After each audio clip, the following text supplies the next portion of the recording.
está con nosotros nuestro compañero José Moyano, que, bueno, sigue de cerca toda esta circunstancia. José, ¿cómo estás? ¿Bien? Muy Bueno, bien. ¿Cómo estás, gracias. Javier? Bien, bien. Bueno, gracias por tu disponibilidad siempre de venir a ayudarnos a entender un poco esta circunstancia.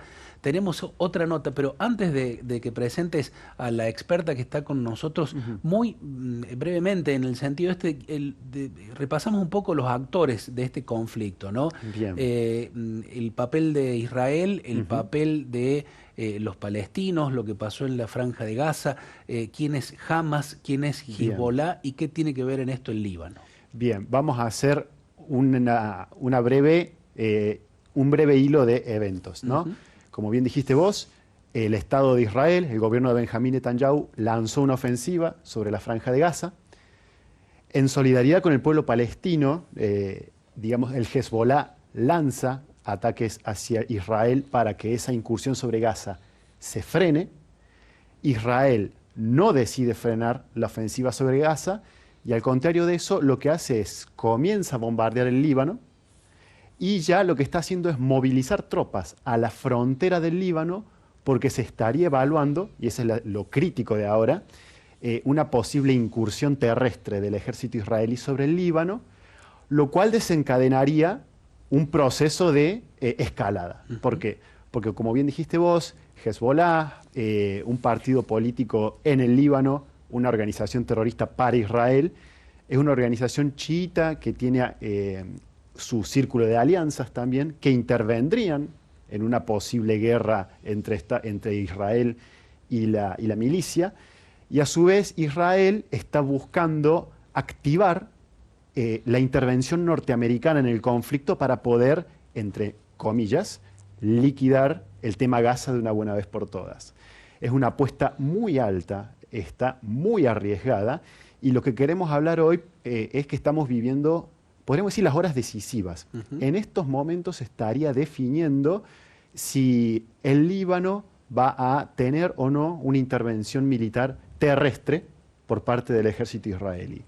Yo ayer hablaba con un amigo que está viviendo en Beirut que me dice que están haciendo bombardeos, me dijo psychological warfare, guerra psicológica, con el objetivo de que la gente abandone sus hogares, ¿no? Bombardeo de saturación para que la gente abandone sus hogares, lo cual hace pensar si no estarían allanando el terreno para un despliegue terrestre. En esa incertidumbre está la población civil del Líbano, Ujú. ¿no? Que está huyendo con mucha urgencia al norte del Líbano y es un país que por la crisis económica que tiene está teniendo una gran problemática para alojar a la cantidad de desplazados que está habiendo. Ese es más o menos el panorama del Líbano de mucha tensión en el cual en estas horas está la gran pregunta. ¿Se viene o no se viene la intervención terrestre israelí? Lo cual desencadenaría lo que dijimos al principio, este proceso de alianzas que se van sumando. Así es, ese sería el... Con todo lo que eso implica, ¿no? Ujú. Justamente por eso, cuando ayer hablábamos de este tema, que hoy está en la tapa de todos los diarios, en todos los portales informativos, me decía José, a ver, yo tengo una amiga, una conocida que ha Sí, estado mucho tiempo en el Líbano, que ha viajado, que conoce bien cómo se vive esta circunstancia allí, así que bueno, decidimos por supuesto invitarla. la tenemos con nosotros. Ella es Anabel Sichero, una Ujú. amiga licenciada en ciencia política, ama el Líbano, ha viajado incontables veces y conoce como pocas personas, creo yo, la política del Líbano y de los países árabes. Le hemos tenido de invitada en este piso hablándonos de la diversidad cultural y religiosa que hay en el Líbano, que es lo que justamente rescató el Papa Francisco. Claro. Y bueno, la queríamos invitar y la tenemos con nosotros, así que bueno, Anabel, te damos la bienvenida acá al piso de Radio María. Hola, ¿qué tal? Buenos días a ambos, ¿cómo les va? ¿Cómo Hola andas? Muchas Anabel, gracias. hola Anabel, gracias por la comunicación. También están con nosotros, por supuesto, nuestros compañeros, los conductores del programa, Cristian y Cecilia, se van a sumar también con las preguntas. Pero bueno, en principio, vos que tenés muchos contactos, mucha gente conocida allí en el Líbano, contanos por favor qué sabés de la situación en estas horas tan dramáticas, ¿no? Bueno, bien sabemos que la semana pasada ocurrió este ataque cibernético que nos tomó a todos por sorpresa. La verdad es que no se preveía y la gente ahora está escapando, lamentablemente, no solamente del sur del Líbano, sino mismo desde Beirut hasta Trípoli, que Trípoli es el norte del Líbano, una zona un poco más tranquila, y también están escapando a la frontera con Siria, cruzando a Siria. De hecho, el gobierno sirio les abrió las puertas y los hospitales para que se atiendan, porque los hospitales del Líbano inmediatamente se saturaron. Y bueno, lo peor de todo, bueno, justamente era lo que decía José, ¿no? La cuestión esta psicológica de no saber cuándo va a terminar. Y la gente está escapando, incluso aunque no ocurra nada, están escapando digamos, por prevención. Así que lamentablemente el sur del Líbano, así como está ocurriendo en Gaza, se está vaciando de población por el miedo a lo que vaya a ocurrir. Anabel, ¿cómo estás? Te hago una preguntita.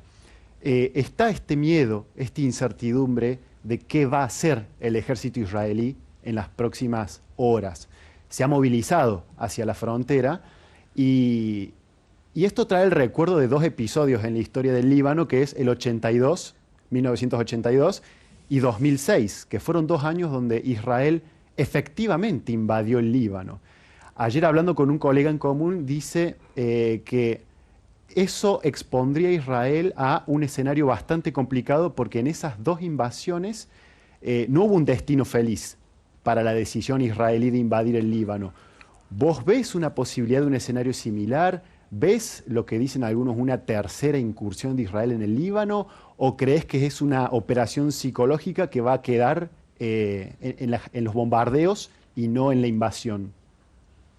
Bueno, yo creo que durante este último año especialmente, pero ya desde hace varios años, Netanyahu viene con una imagen política muy deteriorada, especialmente desde el 7 de octubre del año pasado. La población israelí no lo está queriendo, y yo creo que esta nueva incursión, que no es nada más y nada menos que, digamos, el formato definitivo de ataque directo de Israel, porque Israel viene atacando el Líbano no desde ahora, sino ya desde hace años, una especie de manotazo de ahogado de Netanyahu por legitimarse en el poder, es decir, a partir del poderío militar o a partir de una supuesta victoria que pueda tener en el Líbano, esto le daría, digamos, algún punto, alguna que otra característica positiva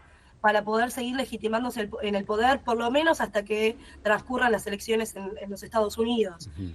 Sabemos muy bien que las elecciones de Estados Unidos determinan fuertemente no solamente el aparato político, el gobierno israelí, sino el aparato político de Israel como tal. Entonces, yo creo que esto es más que nada para seguir ralentizando toda la agresión que está llevando Israel en Gaza a partir de esta nueva incursión que en realidad está prevista. Y yo después les quiero comentar por qué está prevista toda la incursión que están llevando en el Líbano. O sea, esto ya está planeado con anterioridad, porque según la ideología o la idiosincrasia que tiene el partido político de Netanyahu, que es el Likud, y en general toda la extrema derecha israelí, el Líbano representa una continuidad territorial de Palestina. Entonces, la idea del Likud básicamente es seguir expandiéndose hacia el norte, como ya lo habían hecho, que ya habían ocupado, como vos bien dijiste, hasta Beirut habían ocupado el territorio el ejército israelí. Entonces, viene más o menos en ese relato. Bien. No escapa de ese relato. Bien. Anabel, buen día, ¿cómo te va? Cecilia te saluda. Y ante todo, gracias por estar aquí con nosotros hablando sobre este tema que nos da bastante temor de solo leer las noticias. se habla del avance de Israel sobre la población civil del Líbano, dejando algo así como 490 y pico de muertos, entre ellos muchos niños, mujeres, o sea, población civil que nada tiene que ver con cuestiones de milicia, de ataques, de política internacional. La ONU incluso habla de crímenes de guerra de esto. ¿Cómo ves el movimiento de aquellas familias que han tenido que ser desplazadas o movilizarse de estos lugares donde hay caos en este momento por estos ataques? Colegios, hospitales, ¿cómo ves todo el movimiento allí?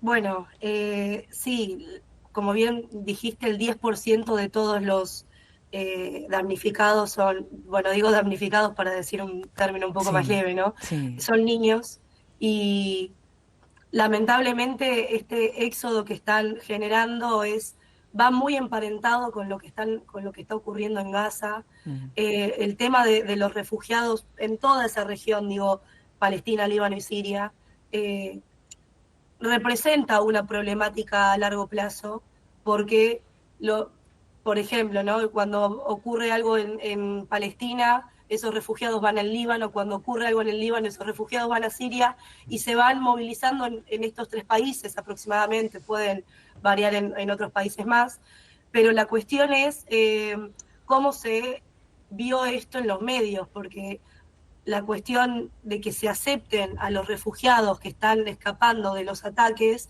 también está muy influenciado por lo que dicen los medios acerca del ataque.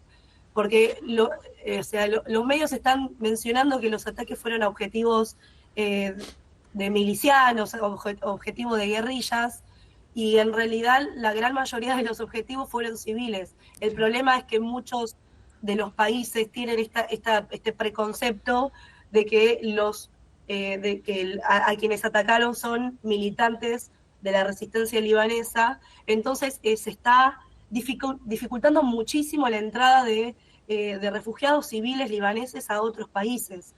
Bueno, bien lo mencionaba, el acceso a Siria y el Líbano tienen una hermandad irrompible. Entonces se están movilizando también los refugiados al Líbano, pero bueno, también se está saturando todo lo que es el acceso sanitario, y sencillamente la cantidad de refugiados que están escapando del sur del Líbano es bestial. Están vaciando el sur del Líbano, así como están vaciando Gaza de población, y eso es dejarle vía libre al ejército israelí para que avance indiscriminadamente. Claro.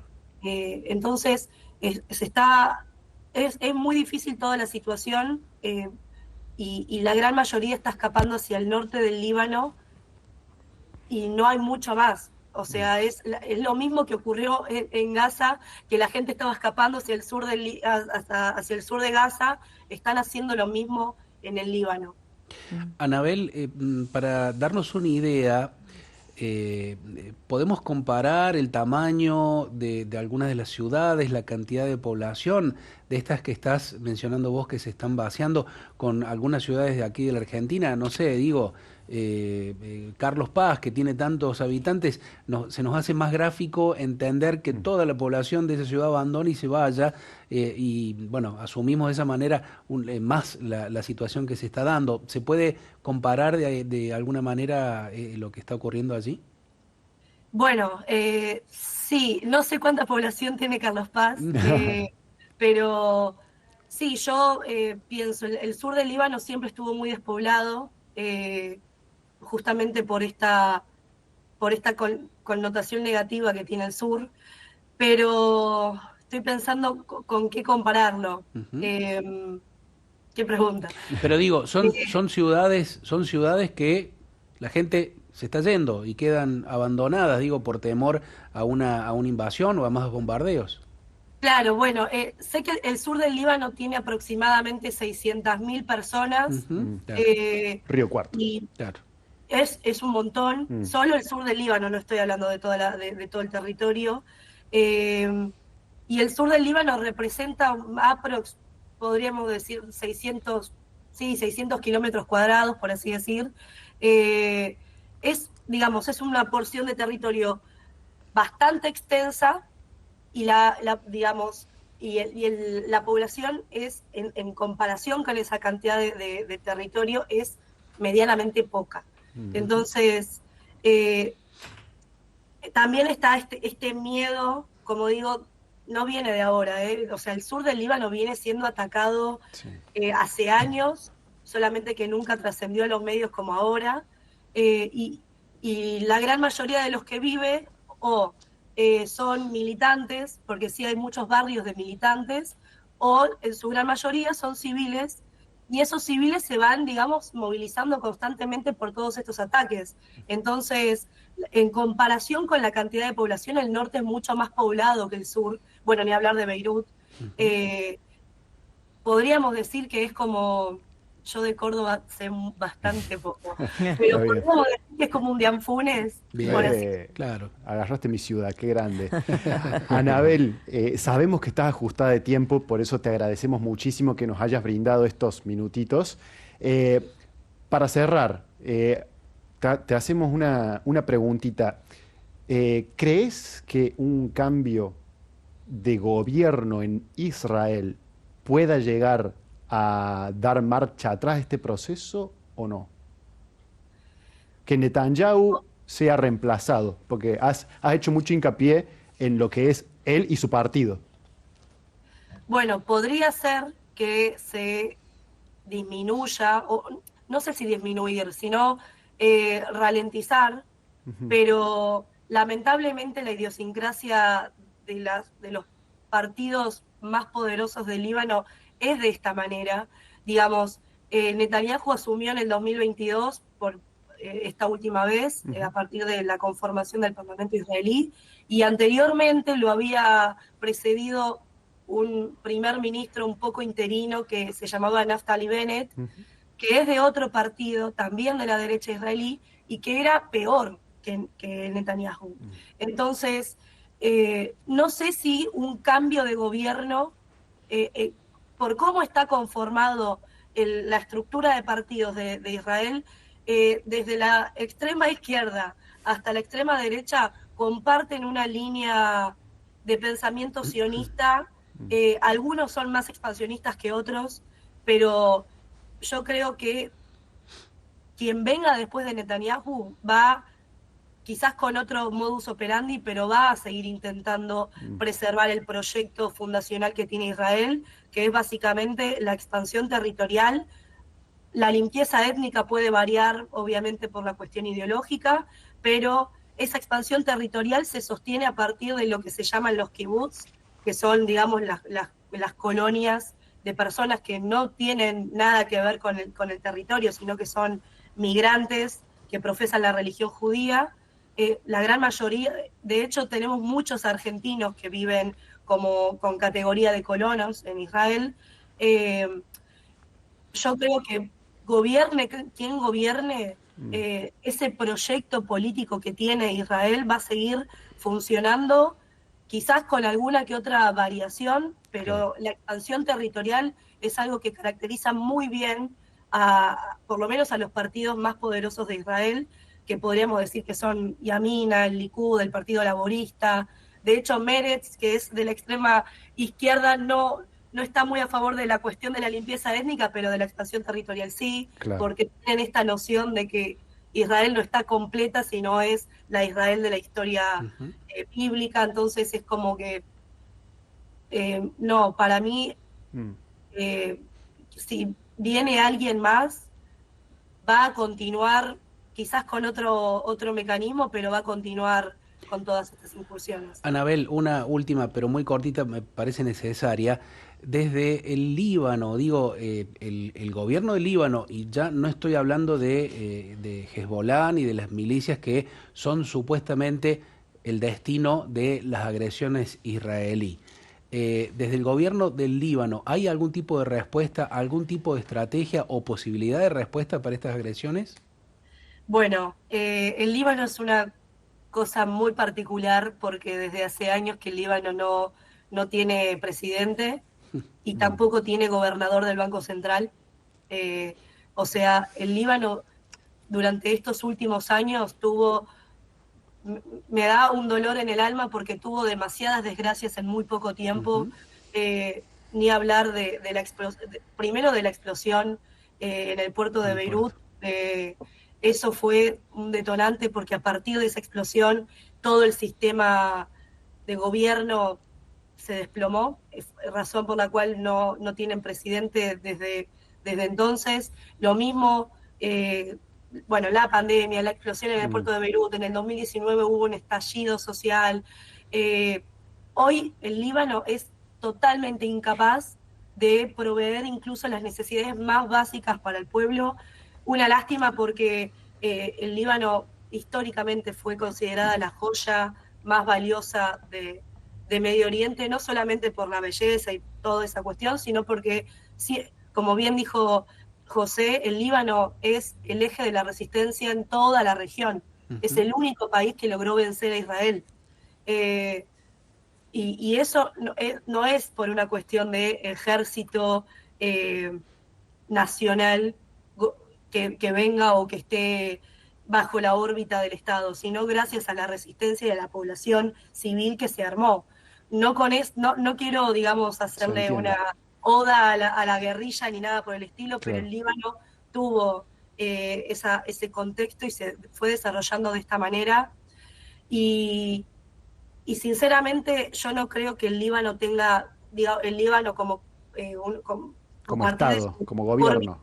Como Estado, como órbita institucional, no puede hacerle frente a la maquinaria de guerra más avanzada del mundo, que es Israel, no puede, sino es a partir de todos los aliados que tiene en la región.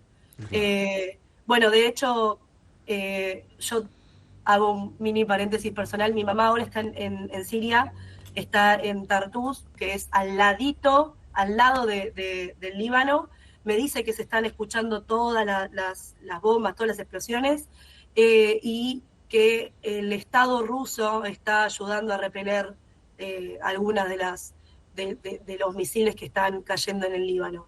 Entonces digo, el Líbano por sí solo no se puede mantener, necesita sí o sí de los aliados que tenga en la región, porque el Líbano no tiene gobernanza, hoy no tiene gobernabilidad, así que yo creo que, volviendo un poquito a lo que habíamos hablado antes, ese manotazo de ahogado, mismo lo dijo el general del ejército israelí, esta última incursión que están haciendo es de alguna manera para que legitimarse en el poder, porque si además de todo esto, además de que se suma Hamas, y todos los aliados, el Yemen, todos los aliados que tienen en la región, si además el frente libanés, no solamente Hezbollah, toda la resistencia se suma a combatir contra Israel, el ejército israelí colapsaría porque el frente libanés no dejó de ser el eje de la resistencia de Medio Oriente, nunca lo dejó de ser.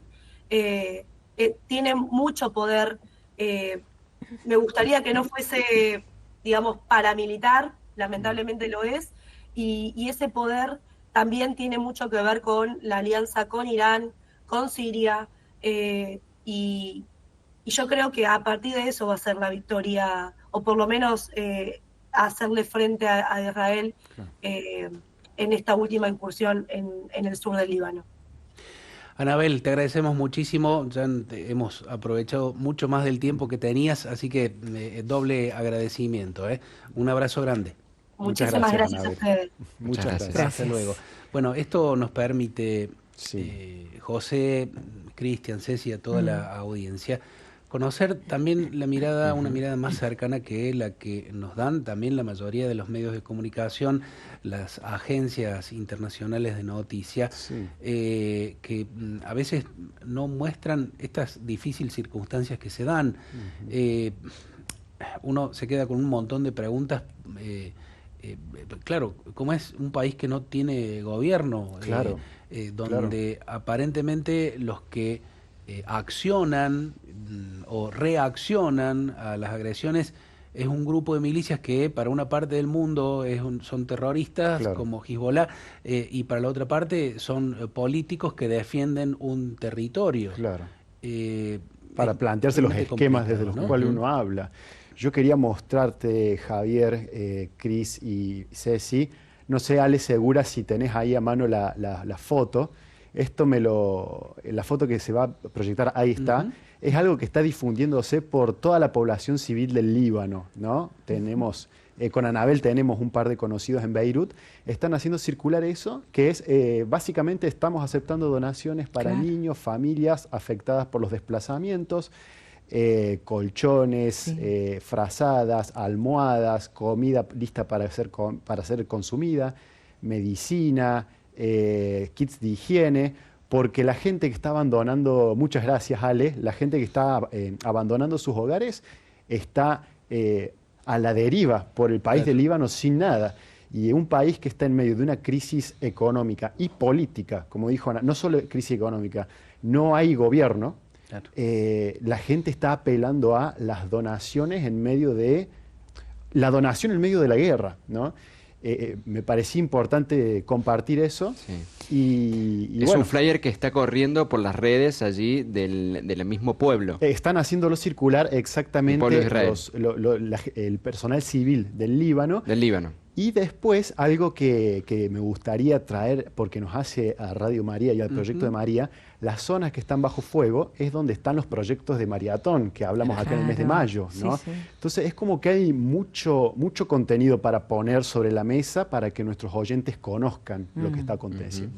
Se me venían algunas preguntas que tenían que ver, primero, ¿cuál debería ser o qué es lo esperable? Capaz que parezca utópica la pregunta, pero ¿qué es lo esperable para que esto se frene? O para que, digamos, se llegue a algún acuerdo. ¿O es inevitable, es inminente el desarrollo de un conflicto mucho mayor? Vinculado a esta pregunta está que puedas decirnos quiénes son aquellos aliados próximos y lejanos que, si bien pueden ayudar o empeorar la situación. Bien, el aliado depende, primero, si es un aliado que busca mediar o si es un aliado que busca pisar el acelerador, ¿no? Porque tiene intereses. Exacto, porque tiene intereses y le conviene que Benjamín Netanyahu acelere, o si es un aliado que dice, che, lo que están por hacer es demasiado, frenen. El tema con esto, Cristian, como bien decís vos, esto es frenar 1000 caballos al mismo tiempo. No me sirve frenar un caballo porque los otros 99 siguen cabalgando, ¿no? Creo que es un esfuerzo no solo de astucia política, sino de creatividad política. Cómo frenar 99 caballos al mismo tiempo, ¿no? Dice que los griegos decían que el político tiene que practicar teatro, arte, pintura, porque justamente el político tiene que ser creativo. Claro. Y parece una tontería, pero en estas situaciones uno dice, bueno, ¿cómo frenas 100 caballos al mismo tiempo? ¿Por qué? Porque tenemos al Estado de Israel amenazando con intervenir en el Líbano. El Líbano fraccionado políticamente en 3 facciones distintas que son opositoras entre sí.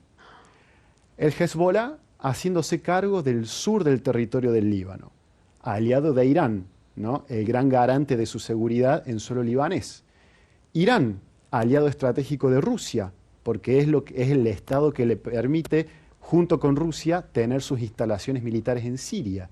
Siria, aliado del Líbano y de los pueblos palestinos. Por otro lado, tenemos al Hamas, que el Hamas es otro eje de resistencia contra el Estado de Israel que tiene una agenda un poco más cruda, ¿no? Que tiene sus aliados internacionales también. Y después tenemos a Israel, que tiene el apoyo de los Estados Unidos. Pero a su vez, Estados Unidos tiene 2 posiciones.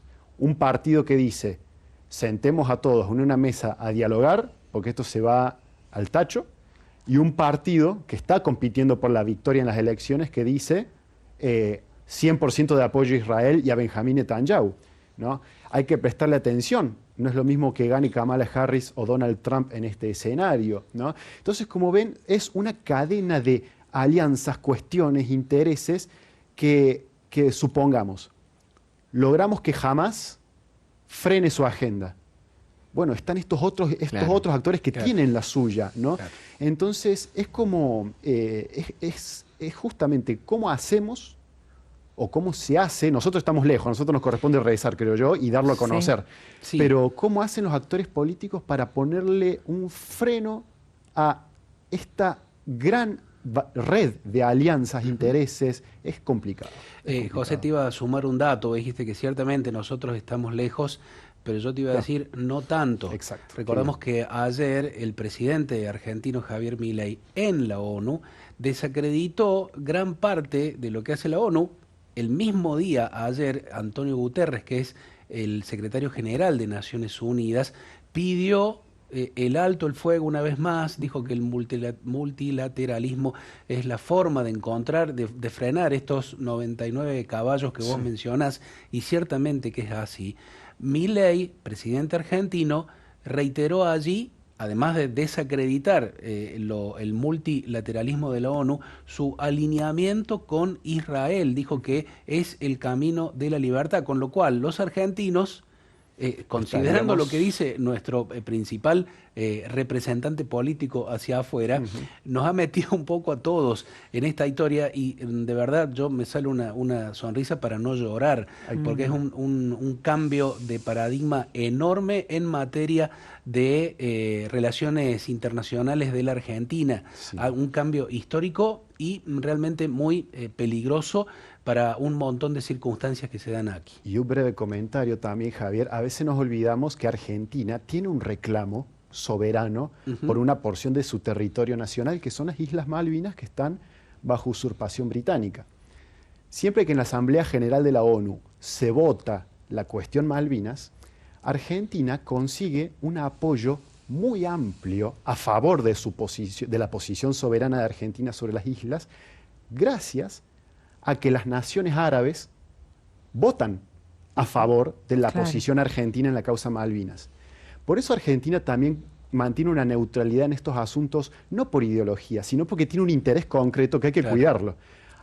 ¿Qué peligro sería que de repente los países árabes, que son muchos, cambien su voto en la Asamblea de la ONU con respecto a la posición de Argentina en el reclamo de Malvinas por un posicionamiento inoportuno de parte del gobierno argentino?